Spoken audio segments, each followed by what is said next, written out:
Son las 8:40 de la mañana de un martes de julio en Miami Beach, y un hombre que acaba de comprar el periódico en el kiosco de siempre sube los escalones de mármol de su propia casa.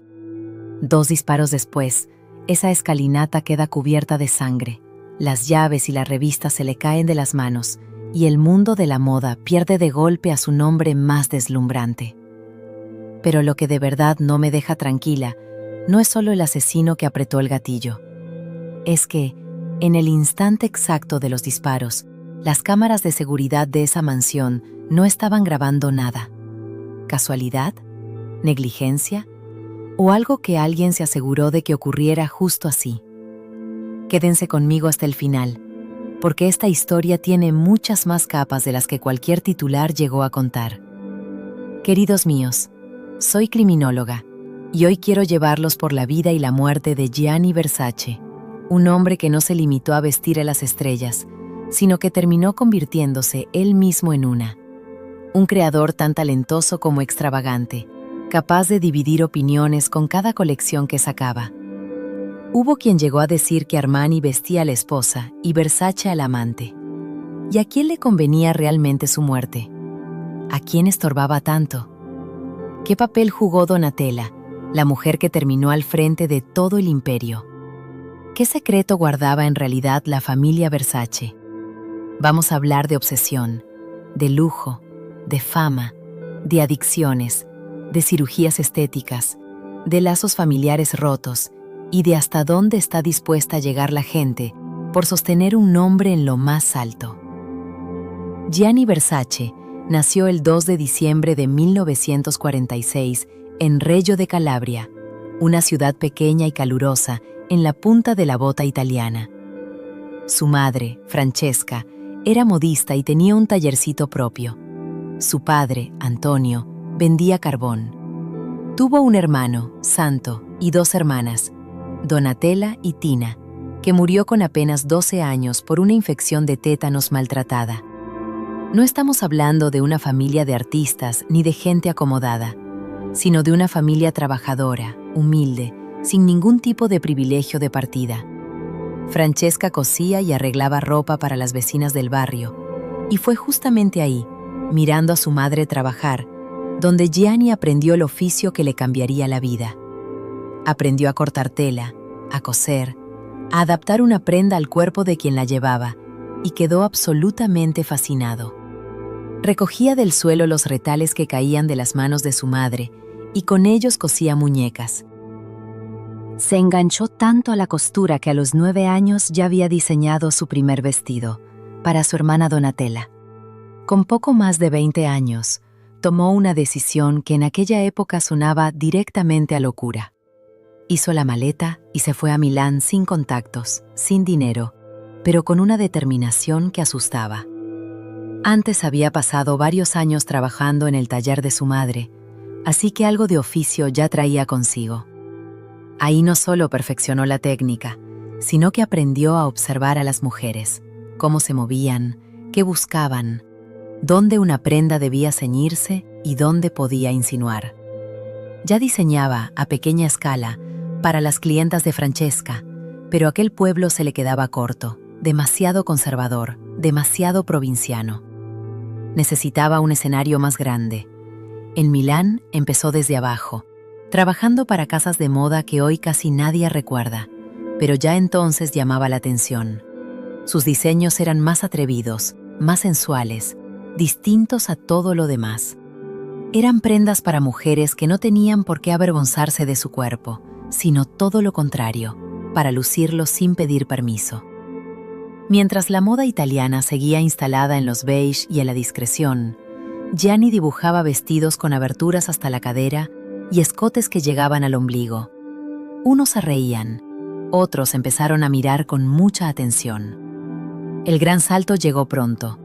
Con la ayuda de su hermano Santo y el apoyo de Donatella, fundó su propia casa de moda, y el desfile de presentación en Milán fue directamente un terremoto. Los modelos desfilaban al ritmo del rock, las telas brillaban en dorado, y al fondo de la pasarela relucía la cabeza de Medusa, el símbolo que definiría a Versace para siempre. El público quedó en shock. Para unos era un genio, para otros un temerario, pero nadie salió indiferente, y esa fue su gran victoria.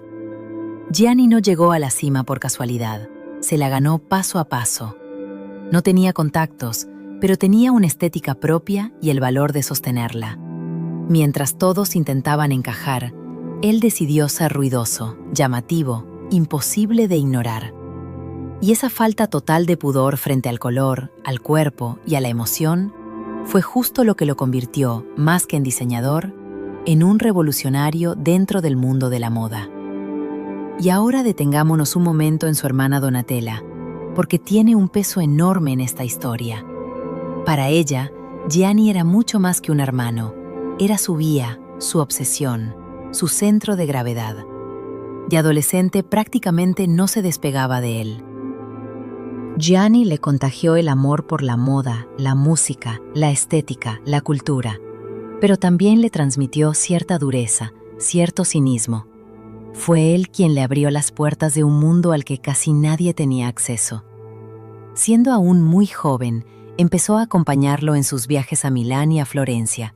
Lo observaba trabajar y absorbía su estilo, su forma de hablar, su manera de pensar. Aquello no era una relación de hermanos convencional. Era una especie de dependencia mutua, casi una simbiosis. Gianni entendió muy pronto que el mundo no lo iba a aceptar tal cual era, porque era homosexual en un país donde el tema seguía siendo tabú.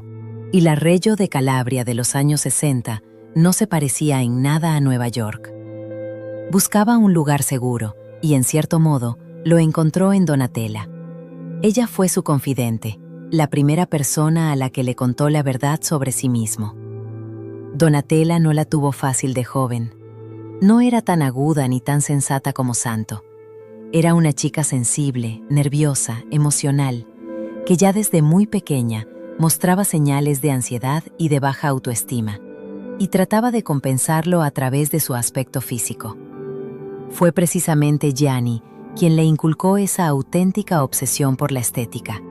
Fue él quien, siendo ella todavía adolescente, le propuso aclararse el pelo.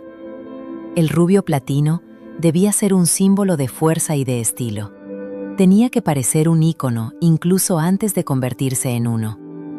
En la escuela no destacaba por sus notas, pero sí era bastante popular, y ya entonces su estilo se salía de la norma. Tener un hermano con ese talento y ese olfato para la moda hacía que se vistiera de forma completamente distinta a las demás chicas de su edad, con gafas enormes, colores estridentes y prendas que su hermano le traía de Milán. Los profesores decían que era difícil, de lengua afilada, ruidosa, capaz de burlarse de sus compañeras, pero como ella misma reconoció después, todo aquello nacía del miedo. Desde niña, sintió que sencillamente no era suficiente, y la única persona a quien de verdad quería gustarle era Gianni. Más adelante, Donatella empezó a estudiar filología en la Universidad de Florencia. Para entonces, Gianni ya trabajaba como diseñador entre Florencia y Roma, y la fue metiendo cada vez más en el mundo de la moda, hasta que finalmente le pidió que se incorporara oficialmente a la empresa. No como diseñadora, sino como su consejera más cercana, la persona con buen ojo, capaz de entender la cultura juvenil, la cultura popular, de tejer relaciones con modelos, editoras y periodistas. Y hay que reconocer que desde el principio se le dio de maravilla. También se encargó de idear las campañas publicitarias por las que Versace sigue siendo recordado hoy. No era solo la hermana del diseñador, era coautora de la marca, aunque siempre un paso por detrás, siempre a la sombra. En los años 80 y 90, Donatella empezó a ser reconocible por sí misma en el mundillo de la moda, con un estilo muy propio: maquillaje cargado, melena larga y aclarada, pantalones de cuero, botas de plataforma y un cigarrillo siempre entre los dedos. Gianni, mientras tanto, cosechaba éxito tras éxito. Se puede decir que estuvo en el lugar y en el momento justos, porque en aquel mercado solo importaban de verdad dos apellidos, Versace y Armani, y entre ambas marcas había un contraste enorme. Armani apostaba por líneas minimalistas, elegantes, austeras, en beige y gris, con un aire casi andrógino. Versace estaba en el polo opuesto, sensual, llamativo, sexy, cargado de color. Anna Wintour, la directora de Vogue, dejó una frase que se hizo célebre, que Armani diseñaba para la esposa y Versace para la amante. El propio Gianni respondió a su manera, diciendo que a él le gustaban las mujeres con pecho y con trasero, que un hombre es un hombre y una mujer es una mujer, y que los papeles deberían estar bien definidos. Un comentario que muchos leyeron como una pulla directa hacia el estilo unisex que Armani promovía entonces. A menudo lo acusaban de diseñar moda vulgar, a lo que él siempre respondía lo mismo, que prefería a una persona feliz y vulgar antes que a una persona infeliz y elegante. Porque si eres infeliz y no tienes una actitud positiva, ¿de qué te sirve toda esa elegancia? La verdadera fama mundial le llegó con el vestido que Elizabeth Hurley lució en el estreno de la película 4 bodas y un funeral. Negro, largo, con un escote profundo, una abertura altísima en la pierna sujeta con imperdibles dorados. Aquello fue extravagancia en estado puro, 100% Versace. Sus tiendas parecían templos griegos, y de hecho, los motivos griegos aparecían constantemente en sus colecciones, con la cabeza de Medusa tomada de la mitología como elemento central. Y Donatella era, sin ninguna duda, su musa. Llegó a decir de ella que si algún día tuviera que casarse con una mujer, sería con alguien como ella. Que Donatella no era solo su hermana, sino también su primera crítica, la primera persona que veía lo que él hacía. Alguien muy sincera y muy exigente con él. En casa todos sabían que algún día Donatella heredaría aquel imperio enorme, pero nadie lo decía en voz alta, y mucho menos ella. Todavía no estaba preparada para eso. Y ahora, seguro que les interesa su relación con las estrellas, así que vamos con ello. Gianni Versace no diseñaba ropa, creaba algo más grande. En los años 80 y 90, Versace no era solo una marca, era todo un movimiento al que se sumaban los más grandes: Madonna, Prince, Elton John, Tupac, Cher, Sting, la princesa Diana, Michael Jackson.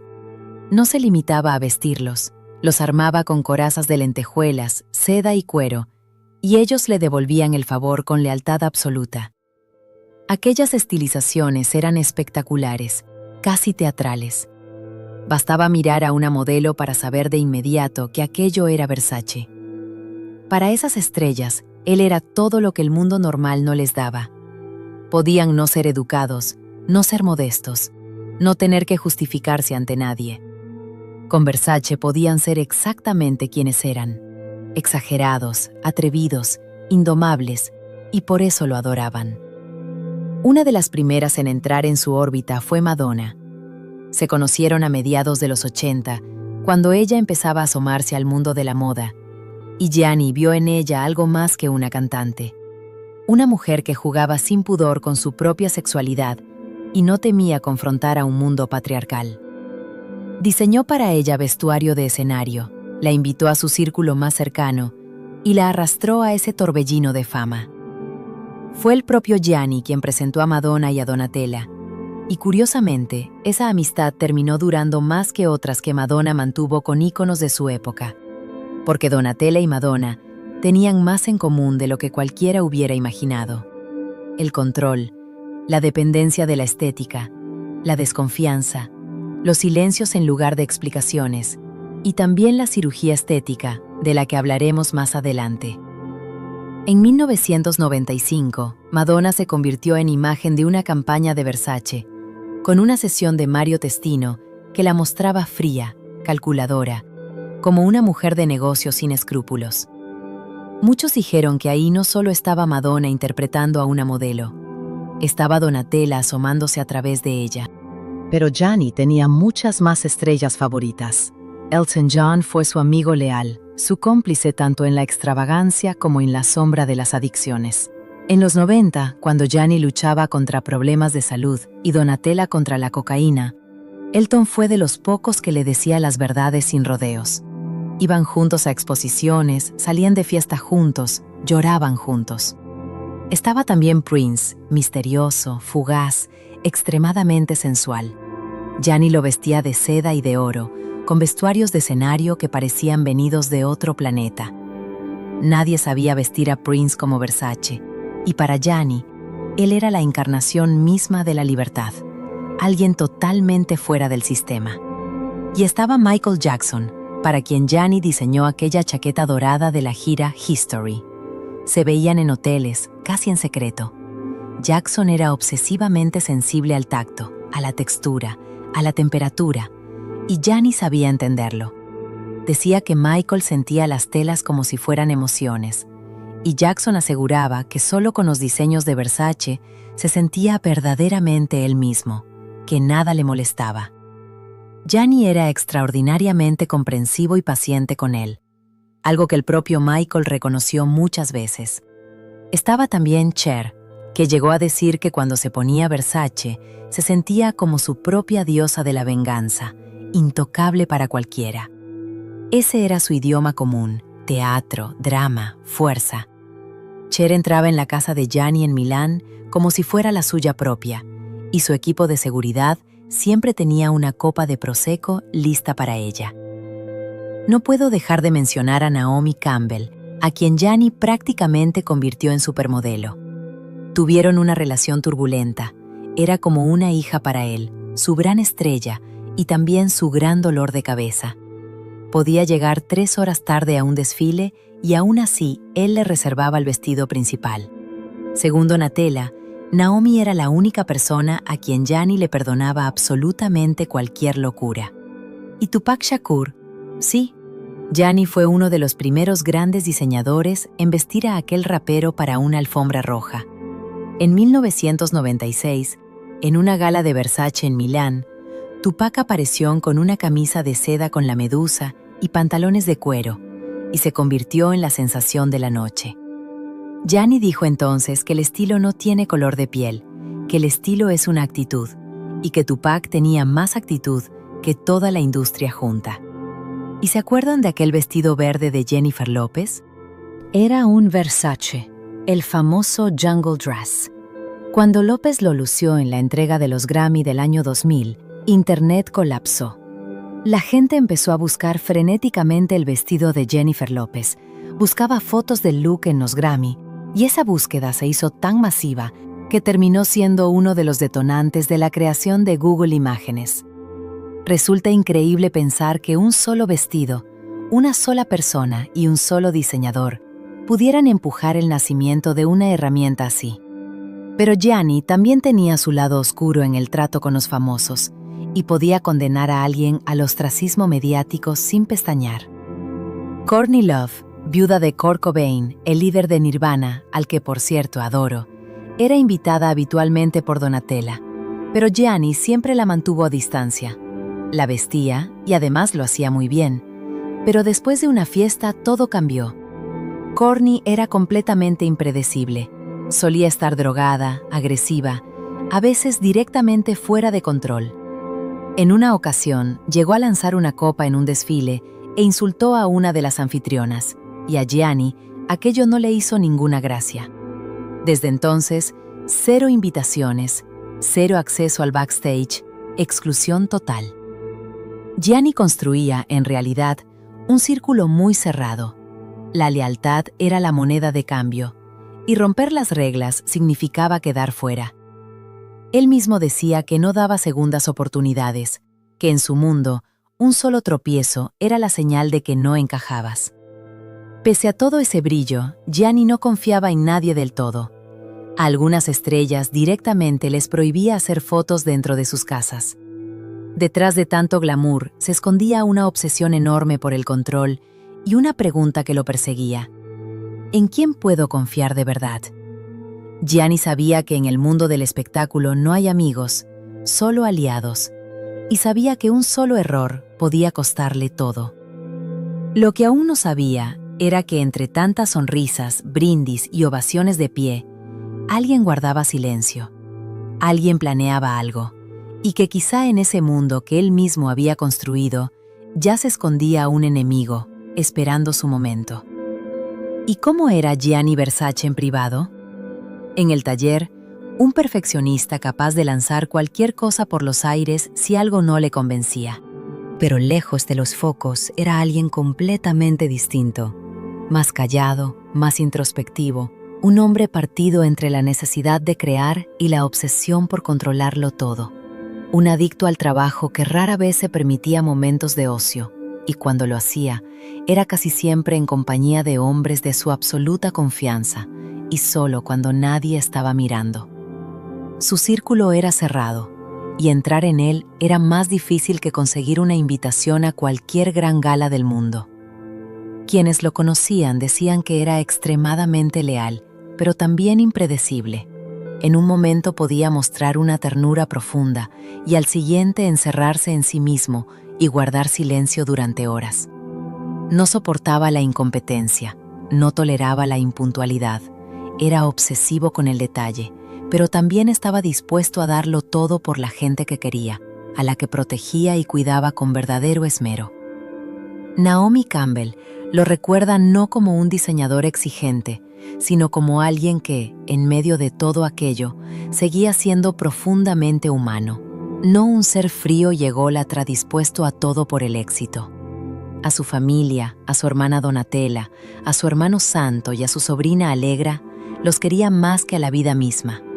A Allegra la trataba prácticamente como a una hija propia, adoraba pasar tiempo con ella, la llevaba de viaje, y ella lo idolatraba sin condiciones. Era su tío favorito, alguien realmente esencial en su vida. A mediados de los años 90, sin embargo, le diagnosticaron un cáncer de oído medio, una forma poco común y muy agresiva de tumor que afectó gravemente tanto su salud como su vida privada. Durante el tratamiento, Gianni pasó por cirugías y terapia farmacológica intensivas y se retiró en buena medida de la vida pública, mientras Donatella empezaba a asumir, poco a poco, la gestión de la casa de moda, aunque él seguía siendo, formalmente, la cabeza de la marca.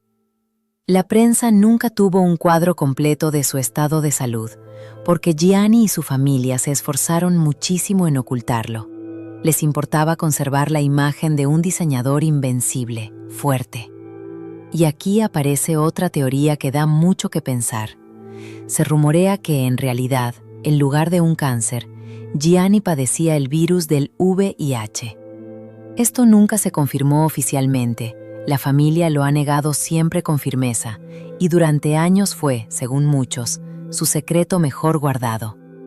Guarden este dato, porque más adelante va a cobrar mucha importancia. En cualquier caso, el tratamiento de ese supuesto cáncer dio finalmente resultado, y Gianni recuperó sus fuerzas y mantuvo su estatus de estrella, aunque en realidad nunca se comportó como tal. No trataba a nadie por encima del hombro, no se movía rodeado de guardaespaldas, actuaba como si fuera un completo anónimo, salía a tomar café solo, a pasear solo, aunque su rostro estuviera en la portada de las revistas más grandes del planeta y fuera amigo íntimo de estrellas de primer nivel. Amaba su libertad y sencillamente se negaba a que la fama se la arrebatara. Y amaba también a los hombres. En una época en la que la homosexualidad seguía siendo un tabú enorme, sobre todo en Italia, Gianni no llevaba una doble vida, pero tampoco exhibía su orientación. No se escondía, pero tampoco lo gritaba a los cuatro vientos. Dentro del mundo de la moda, su orientación se vivía con total naturalidad, y para su propia familia fue algo que se aceptó sin ningún drama. Donatella fue la primera persona a la que se lo confesó, y desde entonces se volvieron todavía más inseparables. Ella no era solo su hermana, era prácticamente su escudo. Fuera de Donatella, una de las personas más importantes de la vida de Gianni fue Antonio D'Amico, modelo, diseñador y pareja. Se conocieron en 1982 y estuvieron juntos hasta el trágico final. Era una relación construida sobre la confianza y la admiración mutua, pero también, como suele pasar, sobre tensiones silenciosas. Antonio no tenía el carisma de Gianni ni una leyenda propia, pero tenía a Gianni, y con eso le bastaba. Durante años fue la sombra discreta del diseñador, siempre un paso detrás, sin imponerse. Lo acompañaba en las fiestas, lo apoyaba en casa, pero nunca intentó invadir su terreno profesional. Aún así, la relación distaba de ser perfecta. Hubo infidelidades de las que no se hablaba abiertamente, porque tanto Gianni como Antonio parecían tener bastante libertad sexual y se veían con otros hombres. Hubo peleas y hubo esa soledad, la peor de todas, la que sientes al dormir junto a alguien y aún así notar un muro emocional de por medio. Aún con todo, Gianni lo quería a su manera, y en su testamento le dejó una renta mensual y el derecho a vivir en alguna de sus propiedades. Pero tras su muerte, la familia, sobre todo Donatella y Santo, apartó rápidamente a Antonio de la vida de la marca. Oficialmente por proteger la imagen de la empresa, extraoficialmente porque nunca terminaron de aceptarlo como pareja legítima de Gianni. En privado, Donatella no lo soportaba. Gianni tuvo también otras relaciones, breves, intensas, a menudo pasajeras. Los hombres entraban y salían de su vida como campañas de temporada, pero en ninguno de esos romances encontró la estabilidad que le daba Antonio. Se decía que sentía debilidad por hombres bastante más jóvenes, con rostros casi adolescentes, modelos, bailarines, chicos de gimnasio, y corrían rumores de que los ayudaba económicamente, les pagaba viajes, apartamentos, estudios. También se murmuraba que podía ser celoso, que le gustaba tener control no solo sobre sus colecciones, sino sobre la vida de sus parejas, y que ponía a prueba su lealtad exponiéndolos a la tentación. Fuera de lo sentimental, Gianni era un hombre de rutinas estrictas. Se levantaba temprano, trabajaba hasta tarde, tenía sus rituales. Café servido en su taza favorita, un baño a una hora fija, música clásica de fondo. No era, queridos míos, alguien que se conformara con cualquier cosa. Exigía que en cada hotel donde se alojaba cambiaran las cortinas por lino recién planchado traído de Florencia, blanco, rígido, perfumaba rosas. Cada una de sus residencias, y tenía varias, debía tener toallas y ropa de cama bordadas con la medusa dorada, su sello distintivo, y solo aceptaba algodón egipcio planchado al vapor, doblado de forma que el bordado quedara visible en el ángulo exacto. Cada mañana elegía un conjunto para estar en casa, pijama de seda, zapatillas bordadas y ropa interior que debía combinar en color. Cuando trabajaba, tenía una obsesión casi enfermiza con el silencio. En su oficina de Milán, regía una especie de norma interna que prohibía hablar cerca de él si no era él quien iniciaba la conversación. Los teléfonos debían estar en silencio y las puertas siempre cerradas. Incluso su pareja, Antonio, tenía zonas de silencio vetadas cuando Gianni estaba en modo creativo. El baño era para él casi un ritual sagrado, con agua a una temperatura exacta, sal marina de Sicilia y aceite de rosas. Y después un masaje en el cuello y el rostro, siempre a cargo del mismo masajista, que vivía de forma permanente en una de sus propiedades. Era una persona sociable, con una actitud positiva ante la vida y ante la gente, y sin embargo, algo en él permanecía siempre cerrado. Incluso quienes lo conocían desde hacía años reconocían que Gianni guardaba secretos extraños. ¿Era desconfianza o era una especie de presentimiento? Gianni sabía lo rápido que se puede perder todo, y quizá por eso se aferraba con tanta fuerza a la rutina y a todo aquello que le daba, aunque fuera una pequeña ilusión de seguridad. El problema es que ni el imperio más grande te protege cuando no sabes de dónde va a llegar el golpe. Estar al frente de un imperio así tenía, claro, su cara y su cruz. Y una de esas sombras fue precisamente la presión por un físico perfecto, algo que a varios miembros del clan Versace terminó pasándoles factura, como veremos enseguida. Oficialmente, Gianni Versace nunca reconoció públicamente haberse sometido a cirugías estéticas, pero todo apunta a que sí se hizo al menos algunos retoques, sobre todo en los años 90, cuando empezó a estar mucho más presente en alfombras rojas y en medios. Gente de su entorno y expertos en cirugía estética especularon durante años con que pudo hacerse un lifting facial, un ligero perfilado de nariz, botox, quizá alguna corrección de párpados. Su rostro, en algún momento, empezó a verse algo más tirante, con la frente más lisa y las cejas más elevadas, algo muy característico entonces entre gente de la industria de la moda que buscaba conservar una apariencia eternamente joven.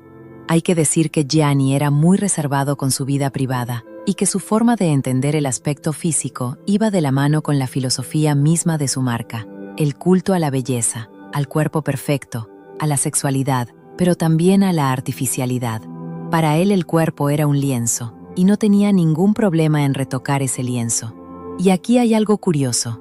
La propia Donatella llegó a contar abiertamente que Gianni no aprobaba los excesos en cirugía estética y que fue muy crítico con ella cuando empezó a cambiar radicalmente su aspecto. Él consideraba que la estética debía ser atrevida, pero nunca grotesca. Por desgracia, en el caso de Donatella, aquello terminó yendo mucho más lejos de lo que él imaginaba. En los años 80, Donatella se veía completamente distinta a como la conocemos hoy. En las fotos de sus inicios se aprecia un rostro femenino normal, natural. Su transformación empezó de forma casi inofensiva, con pequeños retoques, relleno de labios, botox, después un sutil lifting de frente. Pero la verdadera revolución llegó después de 1997, un año que la partió emocionalmente en dos y al que volveremos enseguida. Fue entonces cuando, ante los ojos de los medios, Donatella dejó de parecerse a sí misma. Su rostro empezó a ganar volumen, desaparecieron las arrugas, pero también desapareció la expresividad natural. Los labios se hicieron cada vez más grandes, los pómulos se marcaron hasta el límite, y aunque muchos se burlaron de ella, llegando incluso a llamarla, según recogió el tabloide The Sun, una especie de muñeca Barbie viviente tras chocar con un Terminator, para Donatella todo aquello parecía funcionar casi como un mecanismo de defensa. En 2005 entró públicamente en rehabilitación y los medios especularon con una adicción a la cocaína y a los ansiolíticos. Al salir del centro no dejó de intervenir en su rostro, pero según la maquilladora Pat McGrath, su estilo se volvió más consciente, más teatral, más propiamente suyo. Ya no intentaba parecerse a nadie más. Había creado su propia estética, extrema y personal.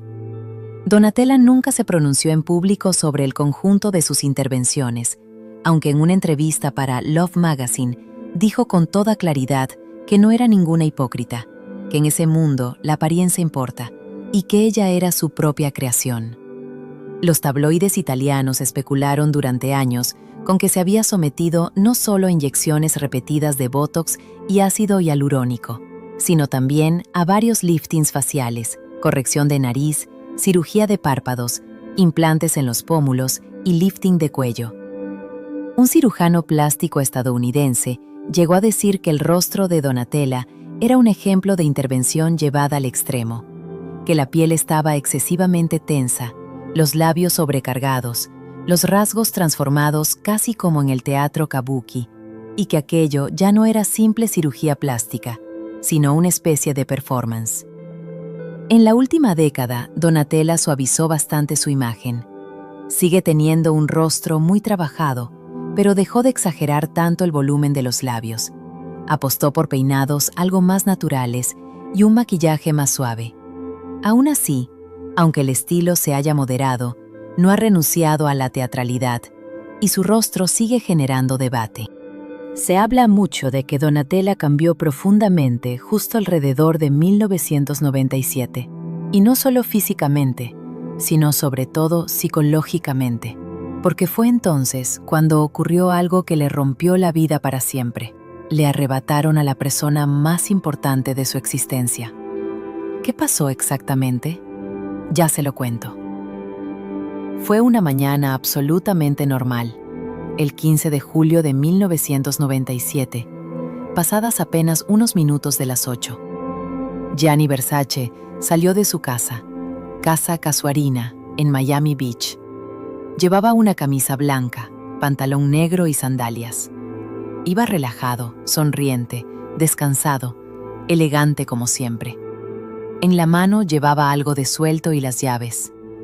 Caminó hasta su kiosco favorito, apenas a 2 calles de distancia, y compró el periódico, como hacía todos los días. El vendedor lo conocía por su nombre. Nadie se sorprendía de verlo por ahí. Como ya les comentaba, Gianni prefería no rodearse de guardaespaldas, y esa decisión terminaría siendo el mayor error de toda su vida. Quería vivir con normalidad, sin escoltas teatrales, aunque sabía perfectamente que su nombre llamaba la atención y que su vida distaba de ser común. Alrededor de las 8:40, ya volvía hacia su residencia. Subió los primeros escalones, y en ese momento, por detrás, se le acercó un hombre joven con una gorra roja. Era Andrew Cunanan, un asesino en serie al que el FBI llevaba meses buscando. Tenía un arma, y no se cruzó ni una sola palabra. Sin aviso previo, 2 disparos rápidos, ambos dirigidos a la nuca de Gianni. Versace se desplomó en el acto. Su sangre cubrió los escalones de mármol de la residencia. A su lado, quedaron las llaves y la revista que acababa de comprar. Segundos después, todo quedó en silencio. El primero en llegar de entre sus allegados fue su pareja. Antonio estaba dentro de la villa cuando oyó los disparos. Salió corriendo y lo encontró tendido en las escaleras. Contaría después que gritó, pero que no recuerda casi nada, que su mente se apagó como mecanismo de defensa. Poco después llegaron la policía y los servicios de emergencia. Donatella se encontraba entonces, probablemente en Milán, trabajando en una nueva colección. Recibió la llamada desde Miami y así se enteró de la peor noticia posible: que su hermano querido, Gianni, había muerto, que simplemente ya no estaba. Cuando entró en casa Casuarina, se sentó en el salón, encendió un cigarrillo y se quedó mirando al vacío. Solo dijo una frase: a partir de ahora, todo va a ser distinto. Acababa de perder a una de las personas más importantes de su vida, a su hermano, a su mejor amigo, a su confidente. Antonio estaba en shock. Santo intentaba gestionar la crisis y Donatella guardaba silencio. Poco después reunió a toda la dirección de la empresa. Gianni no había dejado ningún plan B y ella supo que tenía que ponerse en su lugar. Junto con Santo decidieron que Donatella asumiría el puesto de directora creativa, no de forma inmediata, sino de manera oficial tras el funeral. Mientras tanto, el FBI confirmó que el autor había sido Andrew Cunanan, un hombre que en apenas unos meses había acabado con la vida de otros 4 hombres. Gianni fue su quinta y última víctima. La policía inició la búsqueda y durante 8 días no hubo ningún avance, hasta el 23 de julio de 1997, cuando encontraron a Cunanan muerto en una casa flotante, no muy lejos de la villa de Versace. Se había disparado en la boca con la misma arma con la que había matado al diseñador. No dejó ninguna carta, ninguna explicación. El caso quedó oficialmente cerrado como el acto de un asesino desesperado y psicológicamente inestable. Detengámonos un momento en Andrew Cunanan, porque quizá ahí encontremos alguna pista sobre sus motivos.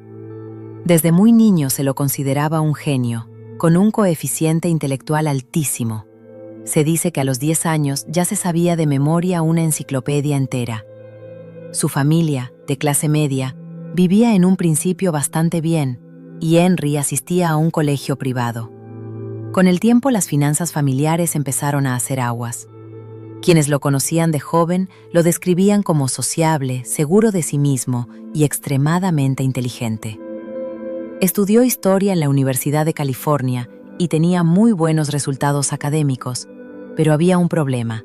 Su familia ya no podía darle el dinero que él necesitaba, y necesitaba mucho, porque se había enamorado del lujo hasta el punto de la obsesión. Empezó entonces a mantenerse a través de la prostitución, apuntando sobre todo a clientes adinerados, conscientes de que eran su pasaporte hacia el mundo al que aspiraba. Frecuentaba con asiduidad clubes de ambiente gay, donde conseguía clientes con dinero, y como tenía buena presencia, cuidaba su imagen y su estilo, no le faltaban. Además, se inventaba historias sobre sí mismo, usaba identidades falsas y contaba relatos fantasiosos sobre un origen de alta cuna, construyendo alrededor de sí la imagen de un joven de familia rica y de clase alta. Su cadena de crímenes empezó con el asesinato de un amigo íntimo y amante. Después fue a por otro hombre al que, supuestamente, también había querido. Su tercera víctima fue un promotor inmobiliario adinerado, al que asesinó de forma especialmente brutal, apuñalándolo 20 veces con un destornillador y cortándole la garganta con una sierra para metal. Para rematarlo, le pasó varias veces por encima con el coche. 5 días después, mató a tiros a otro hombre, esta vez un guarda. La quinta víctima fue Gianni Versace. ¿El motivo? Ahí es donde nada está del todo claro. Las teorías conspirativas empezaron a circular casi de inmediato. Una versión sostiene que Gianni conocía a Cunanan personalmente, que se habían visto antes, quizá más de una vez, que los unía a algún tipo de relación pasajera, probablemente de índole sexual. Andrew tenía una obsesión con la fama, el lujo y el dinero. Envidiaba a Gianni, pero al mismo tiempo sabía que Versace podía cambiarle la vida y que era capaz de seducirlo, porque seducir a hombres ricos le resultaba extraordinariamente fácil. Sin embargo, según esta versión, Gianni no estaba interesado en él de forma seria. Se dice que Cunanan se sintió rechazado y humillado cuando Versace dejó de querer verlo, aunque esto nunca llegó a confirmarse. Es más, Donatella ha insistido en que aquello no pudo ocurrir en absoluto. Aún así, se habla de supuestos testigos que aseguran haber visto a los dos hombres conversar en alguna fiesta. Puede que fuera una charla completamente inocente que, sin embargo, bastó para que Cunanan desarrollara una obsesión enfermiza con Gianni Versace. Una segunda teoría apunta a un supuesto contagio de VIH de Gianni Versace hacia Andrew Cunanan. Cunanan tenía una obsesión con su propia salud. Se hacía pruebas constantemente, temía envejecer, temía enfermar. Se dice que llegó a desarrollar una auténtica paranoia respecto al VIH y que un día decidió hacerse la prueba, aunque en su cabeza ya se había convencido de que estaba infectado y de que probablemente se había contagiado del propio Gianni Versace, después de que le llegaran los rumores de que éste era portador del virus. Si de verdad habían tenido algún contacto sexual, como él aseguraba, pudo haber atado cabos y decidir vengarse. Curiosamente, como ya mencioné, se hizo la prueba, pero nunca llegó a recoger los resultados, y la autopsia oficial, realizada tras su muerte, determinó que no estaba infectado. Esta teoría sobre que Versace era portador del virus salió, de hecho, de un reportaje de Vanity Fair, según el cual la familia lo había ocultado, porque la empresa se preparaba para salir a bolsa y aquello podía perjudicar su valoración. En ese mismo artículo, se afirma también que la familia Versace quiso acelerar la cremación y sacar las cenizas del país cuanto antes, un dato que, cuanto menos, invita a la reflexión. Una tercera teoría hablaba de un ajuste de cuentas con la mafia calabresa, que supuestamente habría tenido vínculos financieros con la empresa Versace desde los primeros años, cuando se estaban echando los cimientos del negocio. Se rumoreaba lavado de dinero, dependencias económicas, y que Gianni intentaba desligarse de todo aquello, algo que, claro está, tiene un precio. Al oponerse, según esta versión, la mafia lo puso en su punto de mira, y Cunanan solo habría tenido que ejecutar la sentencia. Y como era un hombre que se dejaba seducir fácilmente por el dinero, no es descabellado pensar que aceptara ese encargo mafioso. O quizá fue directamente una propuesta que no se podía rechazar. Puede que aquel disparo final en la boca no fuera casual, sino que tuviera un componente simbólico, como si dijera que de esa boca ya nadie iba a sacar la verdad. Curiosamente, junto al cuerpo de Versace en la escena del crimen, apareció una paloma blanca muerta, algo que los medios interpretaron de inmediato como prueba clara de un ajuste mafioso, aunque en realidad aquello no dejó de ser puro sensacionalismo periodístico. Es cierto que la mafia solía dejar animales muertos junto a sus enemigos como advertencia simbólica, pero en este caso lo más probable es que el ave, sencillamente, tuviera la mala suerte de estar cerca y recibiera un fragmento de bala. Una cuarta versión, todavía más de tabloide, sugería que detrás del atentado podían estar competidores celosos dentro del mundo de la moda, que no querían ver a Versace dominar aún más el mercado. La marca vivía entonces un momento de auténtica explosión, y ese éxito arrollador bien podía despertar envidias entre la competencia, aunque tampoco esta hipótesis llegó nunca a confirmarse del todo. También circularon insinuaciones sobre un posible encargo relacionado con gente cercana a la propia familia Versace. Y aquí llega un detalle que da mucho que pensar. Según varios informes, entre ellos la investigación de la policía de Miami Beach, en el momento exacto de los disparos, las cámaras de seguridad de la villa no estaban funcionando. Y no solo eso, la seguridad de la propiedad se encontraba, justo en ese instante concreto, fuera del recinto. Así que de hecho, no existió ninguna grabación del atentado, pese a que aquella villa era la residencia de una de las figuras más reconocibles de todo el mundo de la moda. Raro, ¿verdad? Quizá fue algo deliberado, para que nunca se pudiera llegar hasta Cunanan mientras aún vivía y empezar a hablar. Y cuando por fin llegaron hasta él, se topó con lo que casi parece un guión repetido, el del asesino en serie que termina suicidándose. ¿A quién, dentro del clan Versace, podría haberle interesado más la muerte de Gianni? Al final, la versión oficial sigue siendo esa: un asesinato cometido por Andrew Cunanan, obsesionado con Versace y nada más. En términos generales, es bastante plausible porque, recordemos, sus crímenes anteriores también tuvieron un componente emocional, motivado muchas veces por la obsesión y por el rechazo, y quizá ese mismo rechazo fue justo lo que sintió viniendo de Versace. Además, no olvidemos que las personas con rasgos paranoides suelen sobreinterpretar el comportamiento ajeno.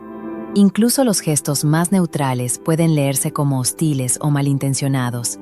Así que quizá bastó algo realmente sutil para que en la mente de Andrew empezara a germinar la idea de la venganza. No lo sabemos con certeza. Andrew, como ya dije, no dejó ninguna carta ni ningún indicio que arroje una luz distinta sobre todo esto. Y si nos atenemos a la versión oficial, si la policía lo hubiera atrapado tras sus crímenes anteriores, que fueron muy sonados y hubo tiempo de sobra para ello, Versace seguiría vivo. En cambio, si Cunanan fue solo un peón, la herramienta de otra persona, sospecho que Gianni Versace habría acabado siendo eliminado tarde o temprano de todos modos. Pero, insisto, la versión oficial se queda solo en Cunanan, y ahí termina el asunto. El funeral de Gianni se celebró el 22 de julio de 1997 en el Duomo de Milán. Fue un acontecimiento multitudinario, con cámaras, limusinas y estrellas llegadas de todo el mundo. En primera fila estaban Elton John, visiblemente destrozado, Sting y la princesa Diana. Elton John, junto con Sting, pronunció palabras de despedida y cantó. Donatella apareció vestida de negro, con gafas oscuras, con un walkie-talkie negro en la mano y un rostro que parecía anestesiado, casi ausente. A su lado, su hermano Santo y su hija Allegra, que la sostenía de la mano, con la mirada fija en el suelo y rompiendo a llorar a cada rato. Las cenizas de Gianni se enterraron en el cementerio de Moltrasio, a orillas del lago Como en Italia. Después del funeral, nadie sabía qué vendría después. Nadie sabía si el imperio sobreviviría. Nadie sabía si Donatella estaría a la altura. Circulaban serias dudas, y muchos aseguraban que Donatella era demasiado frágil, demasiado inestable, que le faltaba fuerza, carisma, capacidad, que probablemente hundiría la marca y que aquello era el final. Pero una cosa quedaba clara: Gianni ya no estaba, y el mundo que había conocido hasta entonces se apagó en un solo segundo sobre los escalones de mármol de su propia casa. Donatella diría después, en una entrevista, que en aquel momento dejó de ser una hermana para convertirse en un envoltorio vacío de una leyenda. Y quizá por eso, pasó los años siguientes intentando que ese envoltorio luciera lo más impecable posible, aunque por dentro ya no quedara nada. Como curiosidad les cuento que la villa donde Gianni fue asesinado terminó vendiéndose y hoy funciona como un hotel exclusivo. Hace no mucho, el personal encontró en una de las habitaciones los cuerpos de 2 hombres con heridas de bala. Según fuentes policiales, el tiroteo ocurrió en la 4ª planta del edificio y además sucedió justo un día antes del 24º aniversario del asesinato del diseñador.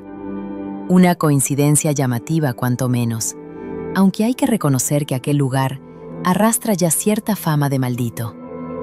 Tras la muerte de Gianni, nadie sabía qué sería de la marca Versace, hasta que se abrió su testamento. ¿Qué decía? No dejaba lugar a demasiadas dudas, pero sí que sorprendió bastante. Cualquiera hubiera pensado que la mayor parte iría directamente a su hermana Donatella, pues no fue así. El 50% de la participación en la empresa Versace se lo dejó a la hija de Donatella, Allegra, que entonces tenía 11 años. Santo, su hermano, recibió el 30% y Donatella, la menor parte, apenas el 20%. Así que fue su propia hija quien se convirtió en la accionista mayoritaria. Donatella se convirtió públicamente en la cara del imperio, pero en privado tuvo que tragarse cierta humillación. ¿Por qué precisamente Allegra? Como ya conté, era la preferida de Gianni.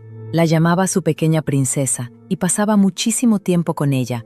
La llevaba a museos, le regalaba libros de arte, la invitaba a navegar en su yate, se la presentaba a sus amistades más célebres. Un año antes de morir, en una entrevista para Vanity Fair, dijo que trataba a Allegra como a su propia hija. Donatella contaría después en entrevistas que Gianni quería que fuera ella quien heredara su genio creativo. Allegra, por su parte, no entendía por qué la habían arrastrado a una guerra que ella nunca quiso pelear. Y Donatella, que se había pasado la vida intentando demostrar que merecía un lugar en la cima, tuvo que asumir que su propio hermano había elegido a su hija antes que a ella. En su testamento, Gianni también dejó a Antonio D'Amico, su pareja, una pensión vitalicia de 50 millones de liras al mes, además del derecho a vivir en cualquiera de las propiedades de Versace, tanto en Italia como en Estados Unidos. Sin embargo, en la práctica, esas propiedades no pertenecían directamente a Gianni, sino a la empresa Versace, así que formalmente quedaban bajo control de sus hermanos y de su sobrina Allegra. En la realidad, Antonio tuvo que negociar con los abogados de la familia, y de aquella negociación solo obtuvo una parte muy reducida de la pensión prometida y un acceso limitado a las propiedades que antes había compartido con Gianni. En general, la relación entre Antonio y la familia Versace quedó muy tensa, sobre todo con Donatella, que en marzo de 1999 declaró abiertamente que su relación con Antonio seguía siendo exactamente la misma que en vida de Gianni, que lo había respetado como novio de su hermano, pero que nunca le había gustado como persona, y que eso no había cambiado en absoluto. ¿Y qué pasó con la relación entre Donatella y su hija Allegra? Con los años se fue volviendo cada vez más complicada. A ojos del público seguían formando un dúo compacto. Aparecían juntas en desfiles, sonreían a los fotógrafos, se sentaban en primera fila en las galas, pero por debajo, según muchos, se libraba entre ellas una guerra silenciosa en la que ninguna era capaz de decir en voz alta lo que de verdad quería. Tras la muerte de su tío adorado, Allegra cayó en depresión y anorexia. Adelgazaba de forma alarmante, se veía cada vez más débil y en el peor momento de su enfermedad llegó a pesar 28 kilos. La enfermedad le dañó el corazón, el hígado, los huesos. Donatella diría después que Gianni murió en julio y Allegra dejó de comer en septiembre. Los médicos no lograban ayudarla. Los psicólogos no encontraban salida. Donatella la llevó a las mejores clínicas de Suiza, Alemania y Estados Unidos, pero Allegra se negaba a tratarse. Los médicos no tenían dudas de que la enfermedad de la joven estaba directamente relacionada con el trauma por la muerte de su tío y con la presión constante de su madre, que intentaba forzarla a convertirse en una empresaria dura e implacable, ignorando por completo el sueño de Allegra, que quería ser actriz. Con los años, Allegra confesaría en entrevistas que sentía verdadero rechazo hacia el mundo de los famosos, algo que dice mucho sobre su postura frente a ese universo y sobre lo poco que deseaba formar parte de él. Y Donatella, que se esforzaba por interpretar el papel de mujer fuerte, empezaba poco a poco a desmoronarse. Se sentía acorralada por dos frentes. Por un lado, la junta directiva de la empresa, que presionaba cada vez más para vender participaciones y virar hacia un nuevo inversor. Por otro, la enfermedad de su hija, que le iba arrebatando la vida poco a poco. Madre e hija jamás se criticaron públicamente la una a la otra. Solo un silencio cargado de decepción y de la conciencia de que ambas eran, en el fondo, víctimas de un mismo testamento, de la última voluntad del hombre al que las dos habían querido más que a nadie en el mundo. Y toda esa situación familiar tan enrarecida terminó afectando de forma profundamente destructiva a Donatella. Fue justo entonces cuando empezó a pasarle algo muy preocupante. Se hundió por completo en una adicción a drogas duras, hasta el punto de empezar el día con una raya de cocaína, antes incluso de sentarse a tomar su espresso matutino. A lo largo del día, otra raya para arreglarse en el vestidor, otra más, y por la noche, cena, champán, peluquero y vuelta a empezar. Así fue su rutina durante más de 15 años. En las reuniones de la junta directiva a veces ni siquiera aparecía, o llegaba con horas de retraso, con la mirada clavada en el suelo. A veces apenas hablaba, y otras veces despedía a 3 personas de un solo gesto. La gente de su equipo la describía como nerviosa, inestable. Nunca se sabía con qué humor iba a presentarse en la oficina. Lo peor fue que Donatella empezó a aparecer en público en un estado que ya resultaba imposible de disimular. El rostro hinchado, hablando despacio, de forma incoherente, extraña. En la prensa empezaron a filtrarse los primeros rumores anónimos sobre su comportamiento preocupante y su estado emocional. Pero no se trataba solo de un mal momento psicológico. Donatella estaba, literalmente, cerca de la muerte. Y fue entonces cuando intervino Elton John, su amigo, que él mismo había atravesado su propio infierno con las adicciones. Reunió a los más cercanos, a su hija Allegra, a Santo, a algunos colaboradores de confianza, e hicieron algo que Donatella detestaba por encima de todo. La sorprendieron con una intervención. Donatella entró en cólera, gritó, dijo que no necesitaba ayuda, que tenía todo bajo control, aunque evidentemente no era así. Pero entonces, sin levantar la voz, alguien le dijo que si no se trataba, vendería sus acciones y todo aquello se acabaría junto con la marca. Ese fue el momento que Donatella no vio venir. Al día siguiente ingresó en rehabilitación y la desintoxicación se prolongó bastante tiempo. No permitió que le hicieran fotos, no habló con la prensa, sencillamente desapareció. Se apagó por completo. Contaría después que lo que más le dolió no fue dejar las drogas, sino no ser capaz de confiar en sí misma. Fue un periodo durísimo, pero lo superó, y unos meses más tarde volvió a aparecer, más delgada, más serena, apagada todavía, pero ya no drogada ni destruida. En su primer desfile tras el regreso, apareció vestida totalmente de negro. No posó, no dio ruedas de prensa, solo miró al frente y dijo frente al micrófono que empezaba de nuevo, precisamente desde el punto en el que había estado más lejos de sí misma. Se puede decir que peleó y que ganó esa batalla, y desde aquel momento todo cambió.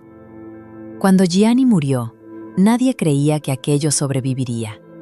No confiaban en la junta directiva, no confiaban los inversores, no confiaban los críticos, pero ella no necesitaba esa confianza. Después, ya libre de la adicción, sostuvo la marca durante años y lo hizo con un estilo notable. Pero el mundo, mientras tanto, cambiaba. Los grandes grupos empresariales se tragaban a las casas de moda pequeñas y familiares que antes existían como bastiones independientes, y ahora pasaban a ser divisiones de jugadores mucho más grandes. Versace, pese a toda su leyenda, no fue la excepción. La empresa necesitaba inversión, necesitaba nuevos mercados, necesitaba una revolución digital que Donatella ya no podía liderar sola. Ella se mantuvo al margen durante un tiempo, pero sabía que el momento de la confrontación acabaría llegando. Y cuando llegó, ya no le quedaban ilusiones. En septiembre de 2018 se anunció que la marca Versace se vendía. El comprador fue el conglomerado estadounidense Capri Holdings, propietario también de Michael Kors y de Jimmy Choo. El valor de la operación superó los $2.000 millones. Para el mundo financiero fue una noticia sensacional. Para Donatella, fue el final de un mundo que había sostenido a flote, a cualquier precio, durante toda su vida adulta. En la rueda de prensa oficial se presentó vestida de negro, con una chaqueta ajustada, cuello alto y gafas oscuras. Su voz sonaba serena, aunque de una calma casi antinatural. Habló de futuro, de crecimiento, de alcance global. Después de la conferencia no se quedó a cenar con los inversores, no celebró nada, no habló con los medios. Simplemente volvió a su villa.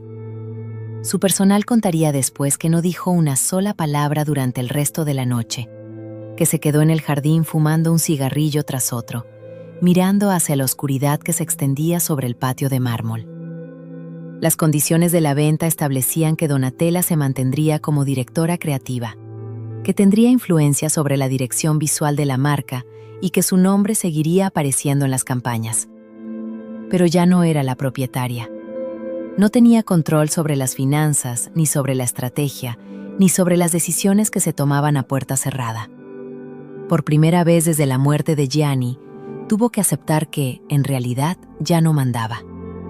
En una entrevista concedida meses después, cuando las emociones ya se habían asentado un poco, Donatella dijo que vendió Versace porque quería que sobreviviera, pero que desde entonces sentía que ella misma se había convertido solo en un recuerdo de la marca.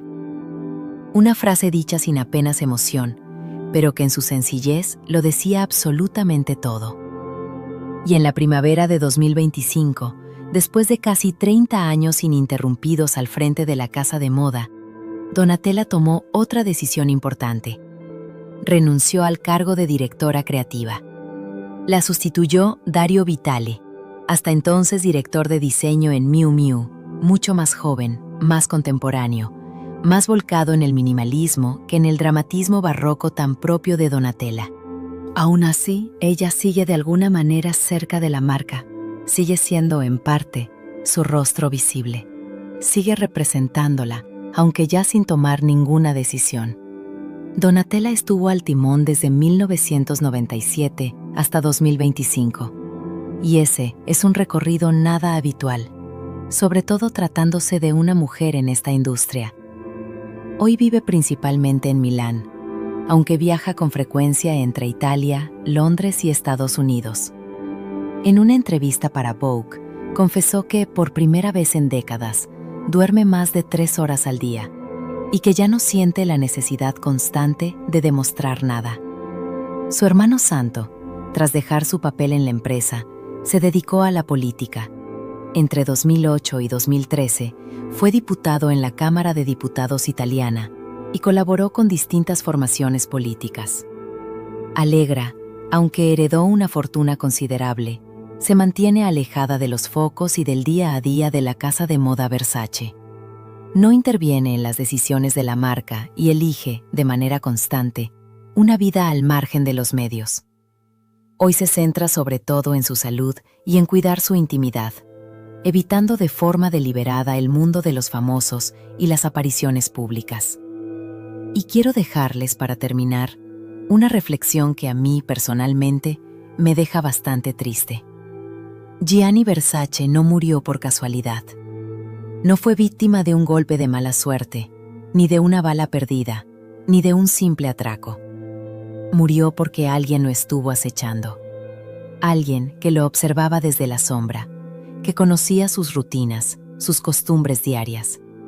Alguien que planeó, que esperó, y que eligió el momento exacto en el que Gianni estaba más desprotegido. Detrás de esas sonrisas falsas de los paparazzi, detrás del brillo de Ocean Drive, se escondía una obsesión. Si le creemos a la versión oficial, Andrew Cunanan no fue simplemente un loco cualquiera con un arma. Fue alguien que probablemente vivió durante mucho tiempo instalado en la fantasía y en la paranoia, hasta que terminó convenciéndose de que la única forma de dejar huella era arrebatarle la vida a alguien que representaba plenamente todo aquello que él ansiaba. El mundo de la moda se alimenta de adoración, pero donde hay culto, también aparece la envidia. Donde hay admiración, nace también los celos. Y donde la admiración roza la manía, el peligro deja de ser una cuestión de si ocurrirá, para convertirse en una cuestión de cuándo. Y quizá eso sea lo más difícil de aceptar de toda esta historia, que cuanto más lo querían, más expuesto estaba.